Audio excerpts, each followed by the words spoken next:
Olá a todos, nós somos alunos do segundo ano e cursamos administração aqui no IFMG Campus Ponte Nova.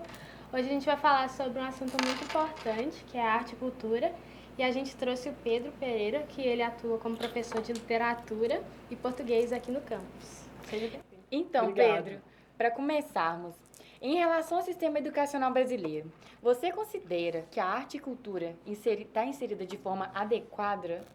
E, se não, o que você mudaria? É complicado, né? Não considero que esteja adequada. A gente já começa por um problema que nós estamos aqui tendo agora. Eu não sou artista, nem estudo arte como minha graduação ou como os meus estudos universitários, né? Como a Cibele falou, sou professor de português e literatura, né? E aí a gente começa a observar que no nosso sistema de ensino, a arte não necessariamente aparece como um componente de destaque.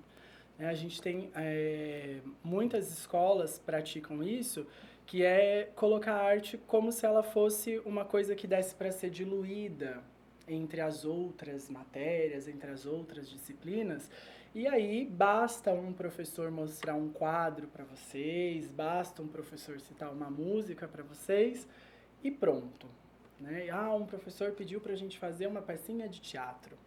E aí a gente acha que deu conta, né, da arte. Mas não. Né? E infelizmente muitas escolas nem têm um professor de artes, né, da área de artes, uma pessoa que se formou em artes e, né, seguiu o estudo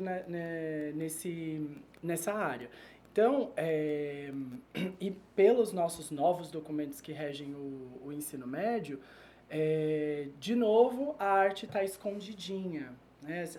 Não sei se vocês já sabem, mas o novo ensino médio, né, que está sendo implantado nas escolas, ele é dividido em grandes áreas, né, que é como vocês, por exemplo, veem no Enem, né, a área de linguagens, a área de matemática, a área de ciências da natureza, e a arte está ali escondidinha na área de linguagens. Inclusive, eu tenho alguns colegas meus que são da área mesmo de artes, e eles falam que o que está lá na BNCC, que é a Base Nacional, né, Comum Curricular, onde supostamente estão os conteúdos, as habilidades, as competências que a gente tem que abordar na escola, a arte ela está assim totalmente fragmentada e as coisas que tem lá não dão conta da arte.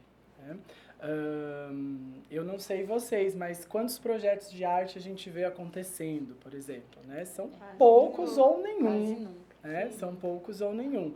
E aí, assim, é estranho, porque eu acho que a gente ter passado, por exemplo, pela pandemia, ficou muito clara a necessidade que a gente tem de artistas, né? De que seja ouvir uma música, né? Para você se distrair.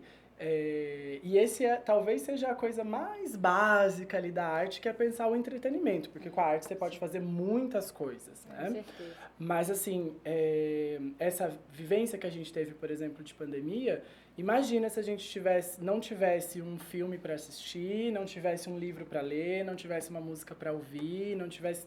A gente ia ficar completamente louco. Já estávamos loucos, né? Já, realmente. Aí a gente ia ficar pior. Então, assim, a arte é muito importante e, infelizmente, ela não aparece muito nas escolas.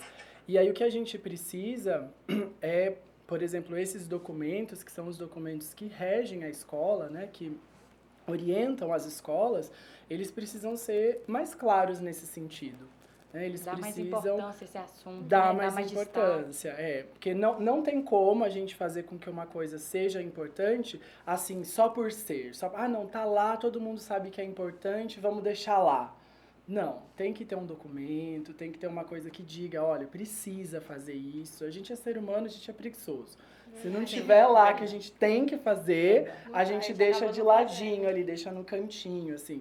Eu não sei quantos de vocês sabem, mas, por exemplo, tem uma lei que obriga que vocês tenham 2 horas de cinema brasileiro por mês na escola.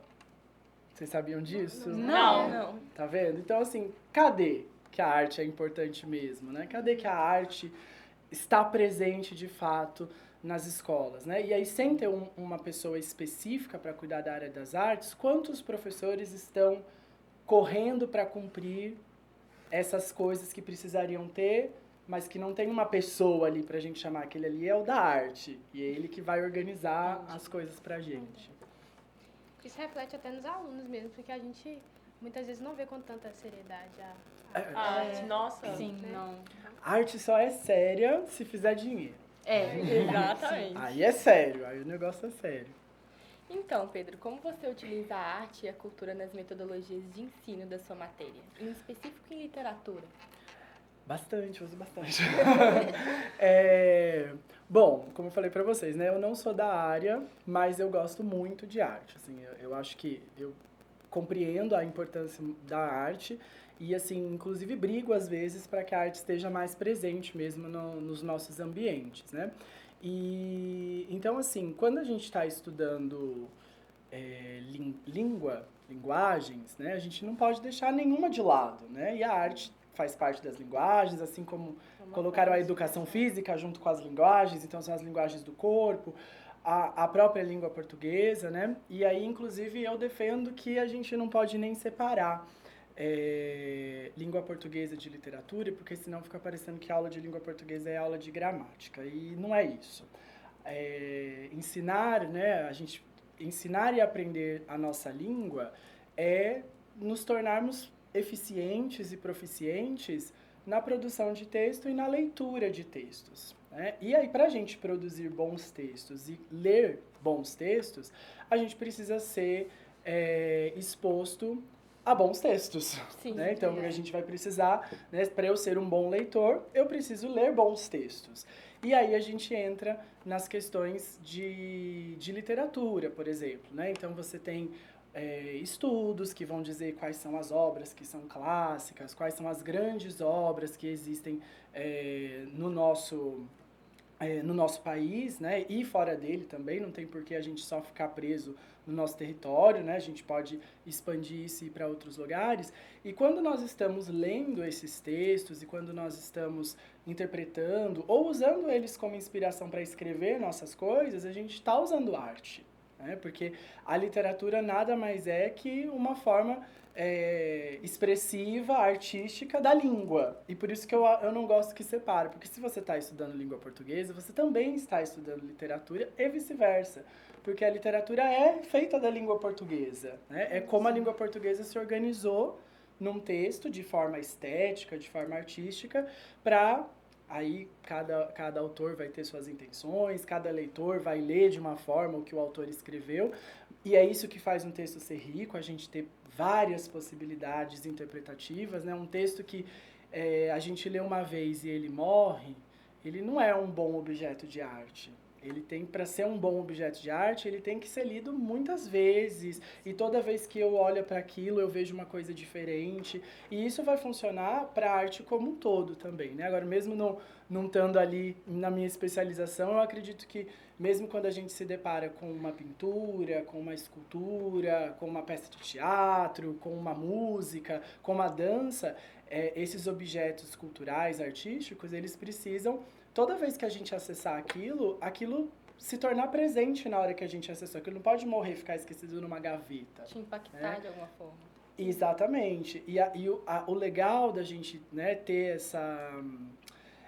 ter a arte como um lugar importante é que a gente pode pegar a mesma coisa, o mesmo objeto artístico, várias vezes o mesmo objeto, não mudar nada. Mas a forma como a gente olha para ele, a forma como a gente interage com ele pode ser diferente. Então, assim, a gente pode estar falando de um livro, a gente lê um livro e aí a gente vai conversar aqui sobre um livro de literatura, e se eu sentar com outras pessoas para conversar sobre o mesmo livro, vai ser outra coisa. Por exemplo, o livro Dom Casmurro também, né?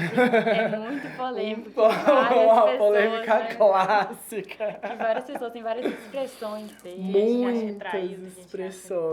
Muitas expressões. É uma polêmica clássica. E é um livro que me marcou muito, que fala em, tipo assim, em pontos de vista diferentes, eu lembro dele, entendeu? Eu gosto. Sim, ele é completamente sobre isso mesmo, é completamente sobre ponto de vista, né? E a gente entender que os pontos de vista são diversos, igual a gente, sim, né? Cada um aqui tem uma cabeça, cada um tem um gosto, cada um tem as suas vontades, os seus anseios, e isso vai impactar na hora que a gente vai consumir um objeto de arte ou produzir um objeto de arte. Então, Pedro, como e quando você começou a se interessar pela arte? Ai, ai. Olha, assim, eu acho que eu sempre estive interessado em arte porque eu venho de uma família de pessoas que gostavam de arte, mais especificamente de música. Assim, meus pais, meu pai toca vários instrumentos, minha mãe canta. Então, assim, eu acho que eu sempre estive inserido na arte, né? Então, assim, mesmo antes de eu ter o meu despertar da minha consciência, eu acho que eu já estava ali naquele meio de arte, consumindo arte. E minha mãe diz que eu não lembro, né? Mas minha mãe diz que quando eu era pequenininho eu gostava muito de desenhar. Eu tinha umas reguinhas e eu ficava pintando e desenhando. E realmente, com o passar do tempo, quando eu estava assim no ensino fundamental, eu cheguei até a fazer aulas de desenho, fiz aula de pintura, fiz aula de violão, que meu pai sabia tocar e meu pai queria que todos os filhos soubessem tocar violão, né? Então, sei, não passo vergonha, assim, né? Se precisar fazer um barulhinho ali, dá pra conseguir ali, né? Chegar a alguma coisa. Então, eu acho que a arte, assim, ela esteve presente na minha vida desde muito pequeno, assim. Agora, a arte como um campo de estudo para eu parar e refletir sobre aquilo e ter uma visão mais crítica sobre ela, perdão, eu acho que foi na faculdade. Que aí foi um momento que, assim, eu não fui muito bom aluno no ensino médio, não, para a parte de artes, assim. Eu pulava umas leituras, assim, umas várias. Por incrível que pareça, né, que aí hoje ele é professor de literatura. Do ensino médio. E aí foi na faculdade que eu tive mais esse despertar e esse olhar mais crítico sobre as coisas. E também, né, gente, eu acho que é importante falar da questão de acesso à arte, né? Eu também não... você ir a uma exposição, você ir ao cinema, são coisas que custam, né? Sim, e nem sim. sempre a gente pode... né? Nós estamos numa cidade, por exemplo, que não tem cinema. Então, pra gente ir ao cinema, custa muito, não é só o ingresso. Sim, Né? pois É o deslocamento, é a alimentação. Então, assim, essa coisa do acesso, eu acho que também emperra bastante a gente. Eu sempre tive uma vida bem ali na risca, né? Não faltou nada, graças a Deus, mas foi sempre ali na risca. Então, conseguir ir a uma exposição, conseguir assistir a uma peça de teatro, ir ao cinema, eram coisas assim, né? É um evento, praticamente, né? Pra ir.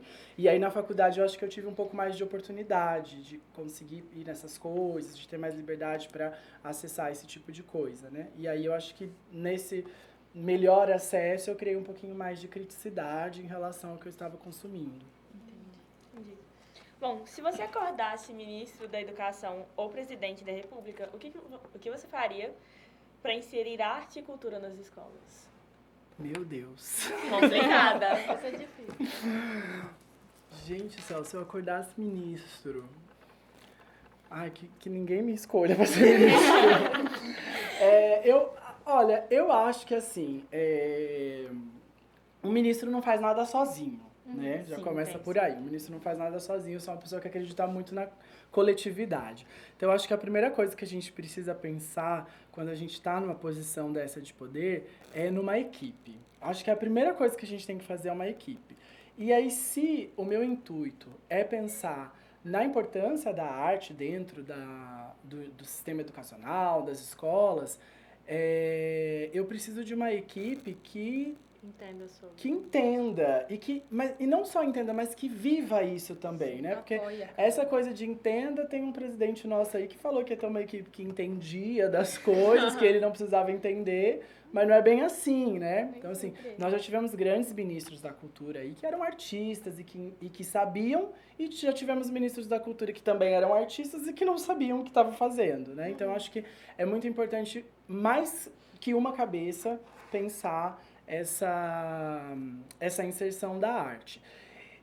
Com essa minha equipe pronta, né? Aí eu acho que aí a gente precisa começar a viajar mesmo, porque a arte é criatividade. Então aí a gente vai ter que ter criatividade, vai ter que ter muita criatividade, porque não dá pra gente falar de peça de teatro, de filme, de música com quem tá passando fome, por exemplo. Então, assim, antes de inserir qualquer coisa na escola, tem problemas anteriores que, infelizmente, voltaram muito fortes, né? A gente voltou aí a figurar no mapa da fome e tudo mais, que, assim, quem tem fome não tem energia para estudar, né? Não tem energia. Você tá com fome, se eu oferecer lá, ó, tem aqui pra você, vem aqui assistir um filme ou você quer comer um almoço? A pessoa vai escolher o almoço, né? Então, assim, quando a gente tá diante dessa situação que, infelizmente, é ainda muito presente no nosso país, né? A gente tem até um lugar de privilégio aqui, né? De não passar por isso. Isso é uma coisa que precisa ser organizado antes, né? Que não diminui a importância de nada, porque as coisas continuam sendo importantes, são só lutas diferentes. Tudo é importante, mas precisa resolver isso também, né? Então, assim, precisa pensar uma escola que tenha um bom horário de funcionamento, que tenha professores, porque tem escola que não tem professor, assim, não tem nenhum substituto para vir, né? Não tem. Então, precisa pensar no professor, precisa pensar no ambiente, porque o ambiente artístico, ele não pode ser qualquer lugar. Imagina você entrar numa escola que tá tudo caindo aos pedaços e aí vamos fazer arte, né? Assim, qual é a motivação ali para se fazer arte, né? Então, assim, a gente precisa dar conta desses trabalhos, né? E aí eu acho que, assim, o Ministério da Cultura anda de mão dadas com o Ministério da Educação, assim, não pode separar, tem que estar junto. São dois ministérios diferentes, são duas coisas diferentes, mas que precisam andar de mão dadas quando a gente fala da inserção da arte na escola. Porque, claro, o Ministério de Cultura vai dar conta de outras coisas que não a escola, né, também. Né? Vai dar os incentivos aos artistas e tudo mais. Só que aí, quando a gente pensa a arte na escola, quem está inserindo a arte na escola não são os artistas, são os professores de arte, que estudaram artes, que podem até ser artistas, mas que ali eles funcionam como professores. Né? Então, a gente precisa valorizar o professor também. Né? Porque aí precisa, eu não sei da onde que a gente vai conseguir tirar dinheiro, de como é que a gente vai fazer isso. Eu acho que tem dinheiro, eu acho que dá pra gente organizar as contas, né? Sempre tem. Né? Sempre tem. E aí precisa ter essa valorização do profissional que tem lá. E, como eu falei pra vocês, tem que ter o profissional, porque não costuma ter. Professor de arte, quando tem, é um ali escondidinho, ali amarrado. E assim, quando não tem, é até engraçado, é até interessante vocês terem me chamado, porque quando não tem professor de artes, corre pro pessoal de letras. Eu tava vendo esses dias uma chamada de concurso, acho que era para professor substituto, não lembro, alguma coisa assim. E assim, a vaga para o professor de letras, ele tinha que dar a disciplina era redação, língua portuguesa, literatura, artes, áreas afins, era tipo faz tudo, né? Todas eram uma linha só. O professor de matemática vai dar aula de não sei o quê, o professor de não sei o quê, não sei o quê. E aí o de letras tinha um monte de atribuições, né? Então assim, virou faz tudo. E aí, como eu falei para vocês, né, que é uma coisa que eu defendo muito, apesar da minha área ser ali próxima, né, literatura é arte, então faz parte, mas literatura não é tudo em arte, né? Tem outras coisas, como a gente já falou aqui, né? Por exemplo, a música, que há muito tempo está dentro da minha família. Não necessariamente a gente vai dar conta disso. Eu não tenho conhecimento para falar sobre teatro ou sobre dança com vocês, por exemplo, né? Que faz parte também das artes.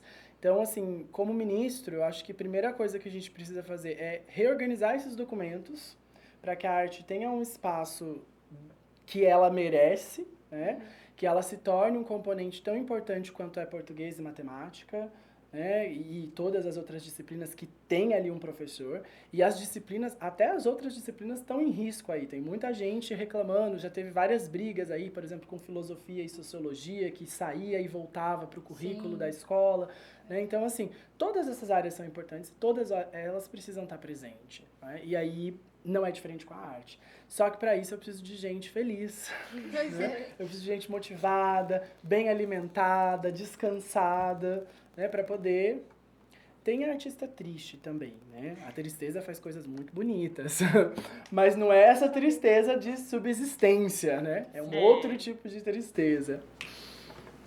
Realmente, gente. Sim. Então, foi muito boa essa conversa, né? A gente agradece muito a sua presença, falou muito bem. Obrigado. Tão importante, a gente estava nervoso, mas viu que agora deu tudo certo, né? E é isso, gente. Agradecemos por ter assistido a gente. Eu que agradeço o convite de vocês. Obrigado, viu, de me confiarem essa missão difícil das artes. Mas muito obrigado pelo convite e sempre que precisar, tô por aí. Muito obrigada pela Obrigado, meninas.